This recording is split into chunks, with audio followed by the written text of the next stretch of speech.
We make way for the great analyst from the mothership, Jeff Van Gundy, former head coach. He was on the call Celtics-Nets games 1 and 3 and joins us now. What's the big difference in the Celtics and Nets and why the Celtics are up in a commanding fashion? Well, I thought actually Brooklyn played an outstanding first 2 games. On the road, they gave themselves chances to win in both games.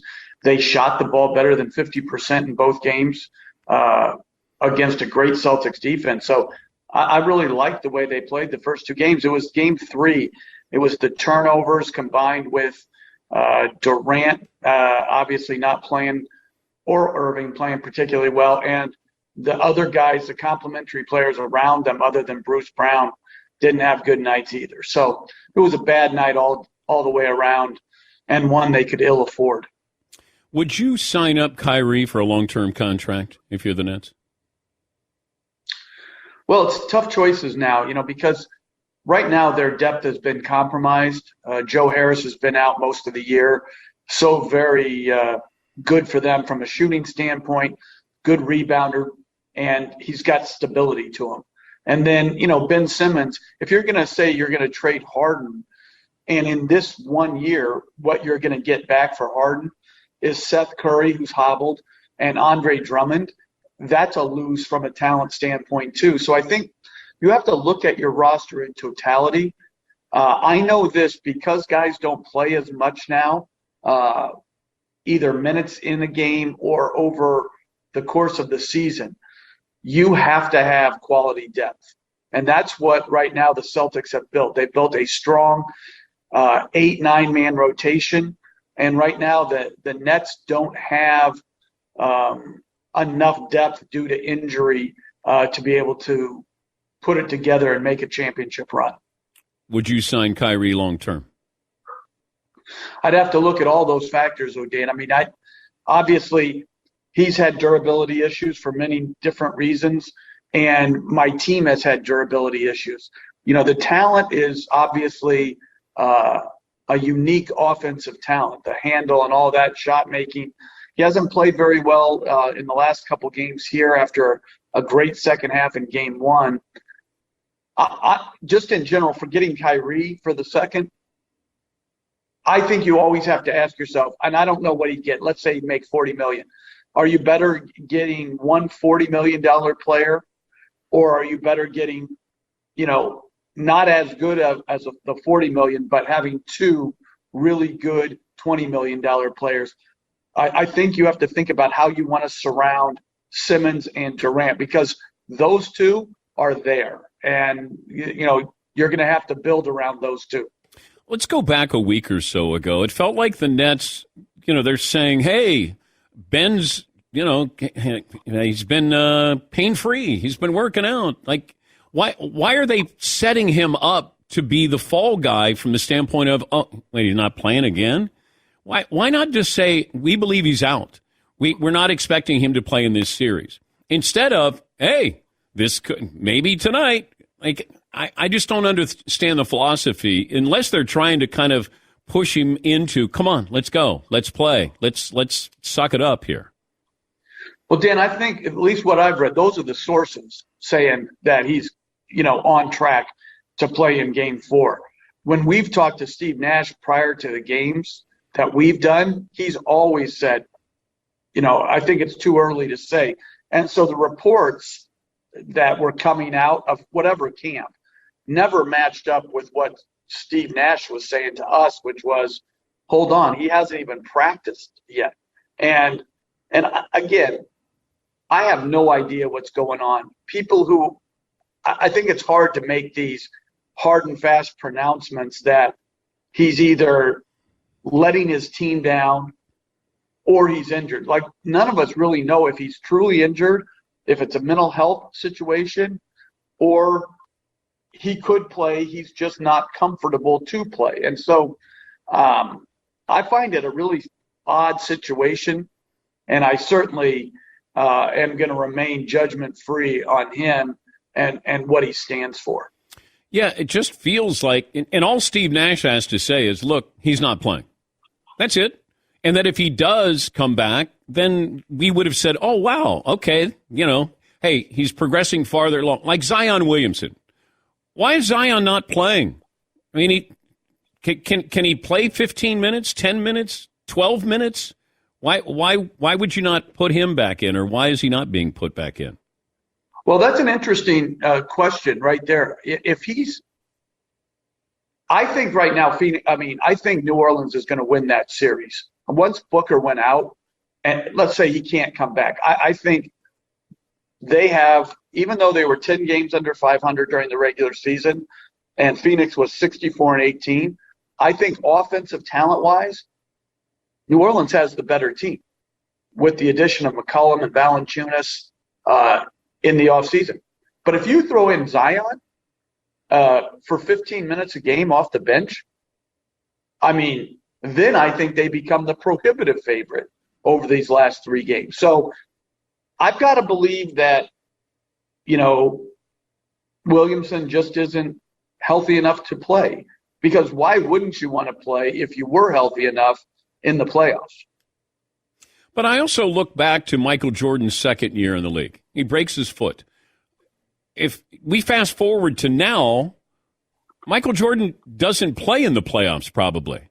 And really that was his coming out party when he faced the Celtics in the Garden and had that dominating series and they lost. But now it's about caution, load management, all of that. So I'm just curious. And it's not, hey, the guys in my day era were tougher.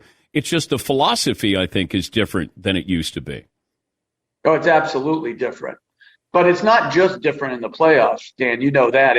It's different in how you work in the summer. Sometimes I think we take more pride in how we work out in the summer than how we play in the winter. I always hear about guys having great summers. We used to make light of one guy back in the late 90s, early 2000s that we competed against. All they ever would say about him was, what a great summer this guy had. He used to always say, well, how about having a great April and May for one? I just think there's a lot different. Caution is a word that, is very in vogue. And I think the one thing that used to be asked was, well, if this was a playoff game, could he go? Yeah. That's out now too. Like, it's just different. It's not different, bad or good. The league looks at playing through things much differently than 15, 20 years ago. That may be good or that may be bad. It depends on your perspective. Talking to Jeff Van Gundy, the analyst for ESPN and ABC. I brought this up with Commissioner Silver a couple of weeks ago, where I said, how about you just say you got to play in a certain number of games or a certain number of minutes to qualify for first team, second team, third team, all NBA. All your postseason awards, you have to check in at a certain level.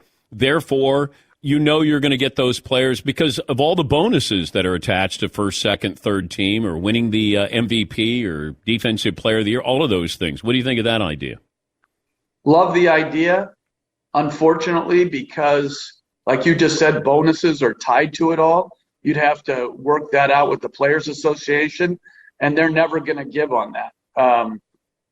But I do think going forward in the next collective bargaining, you have to – I know it sounds strange because you don't give incentives in other professions to show up at work.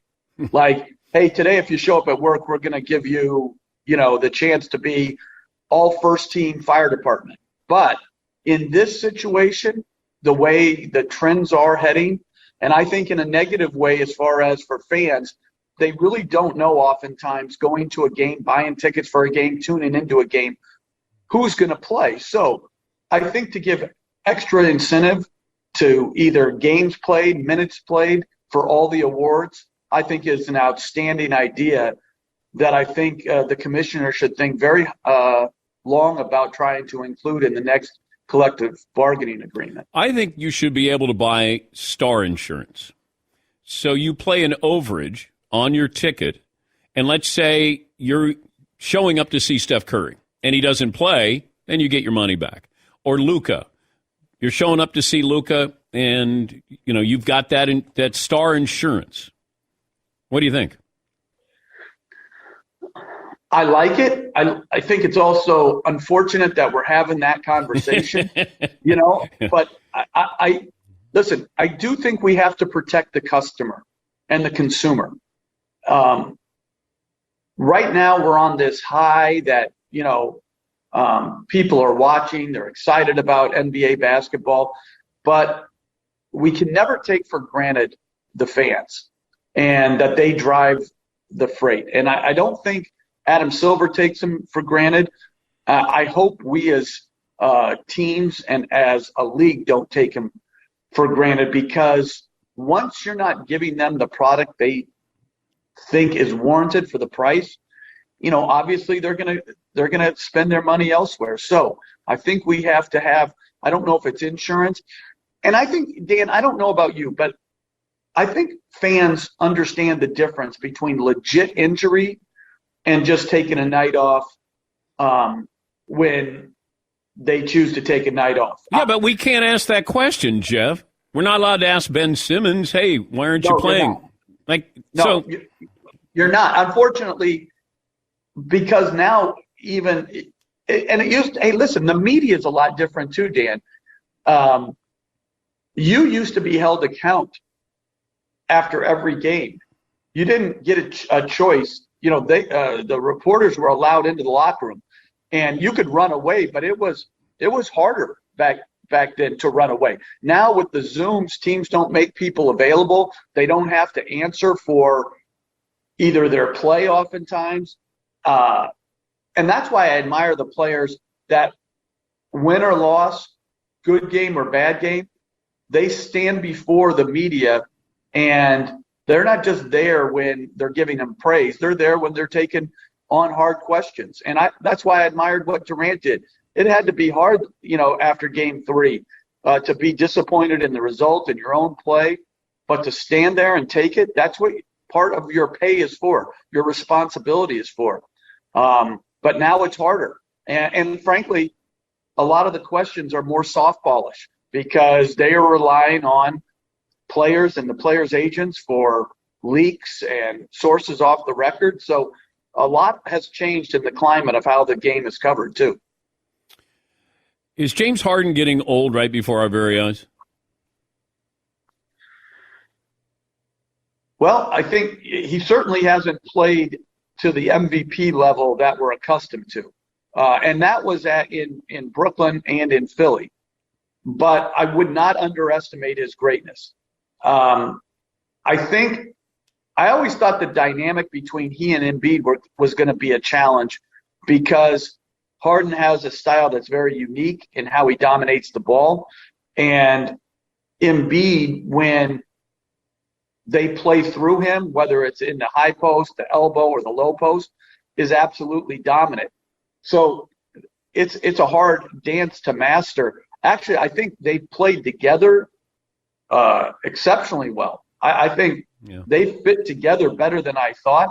I just don't think Harden has been as efficient from a shooting standpoint as they need him to be if they're going to win it all. I'll leave you with this. Bigger disappointment this season, the Lakers or the Nets? Well, I think it all is where you start with your expectations. I never thought the Lakers were good. I didn't understand the hype for their team. They have an often injured team. They took away and stripped down all depth, and I think depth is incredibly important in today's NBA because of games missed and people don't play big minutes. So my expectations for the Lakers, I can't say I didn't think they'd make the play-in. I thought they would be, an 8, 9, 10 type of team. But I'm not disappointed. I thought their roster was not very good. The Nets, on the other hand, I thought going into the year, before you knew about Irving's vaccination status and the inability to play, Harden's, I didn't know he was going to be discontent. And all of that being said, January, I think it was 23rd, the Nets were in first place in the Eastern Conference at 29-16. And then Durant's injury wiped them out. So you took, Irving's vaccination status, Harden's discontent, which led to Simmons not being able to play, Joe Harris being out all year, then Durant. They just got hit with a tidal wave of roster issues that truly could not be overcome. And I think Boston is the best team in the NBA. I think they will win it if they can stay healthy. Wow. I think they're that good defensively and roster construction-wise. And so I think they got a horrible first-round opponent as well. So everything that could go wrong so far for the Nets has gone wrong. What's the coolest thing in your office? Let me look here. My Mount Kilimanjaro picture, Dan. I climbed Mount Kilimanjaro about 8 years ago. And when I say I whimpered to the finish line, I basically had to be dragged to the finish line because we made a midnight walk up was the last day on like 2 hours sleep. And the guys who were our guides, they basically told the friend I did it with, you got to go up and see your guy. He's having a mental breakdown because at like 4 a.m. in the cold of Mount Kilimanjaro, I was ready to break. Did you cry? I didn't, but literally, if it had been 5 more steps, I might have. And then the climb down was actually harder than the climb up, and they were just dragging me down. I mean, they were just like, this dude is weak-minded, and I was. So, that I made it all the way to the top. Just, I worked for this guy, Dan, like long ago, named Gordon Chiese. He was a longtime assistant with the Utah Jazz, but I worked with him at Providence College. And he used to always tell players, despite yourself, you're going to be great. And that was me on that climb. Despite myself, I made it to the top. I never understood why we don't celebrate the Sherpas more. Sir Edmund Hillary, I don't give a damn about you. It's the Sherpa who was carrying all your gear. Listen, I could have paid, I think it was like $100 more for them so I didn't have to carry the 50-pound backpack that I was carrying. I'm like, I waste money all the time. I didn't spend it on that, all right, because I was trying to be tough. That was stupid. But what used to kill me is we would get up in the morning. I think we're flying up on this hike, and these dudes are breaking down the camp, and they're like sprinting by us, and they finished the next day's camp. They had to be there 2 hours early. They're cooking. I'm like, how do they do? These people are superhuman. Well, congratulations on not crying. And I want to say this because my friend is probably, if he listens to you every day, he's out there listening, Chris Lohman, and he's saying, yeah, but he almost did. I almost had him broken. Yeah, barely. You are a warrior. Hashtag warrior. Yeah. Hashtag weak-minded. Thank you, Jeff. Safe travels, and we appreciate your time. All right, take care, Dan. That's Jeff Van Gundy of the Mothership.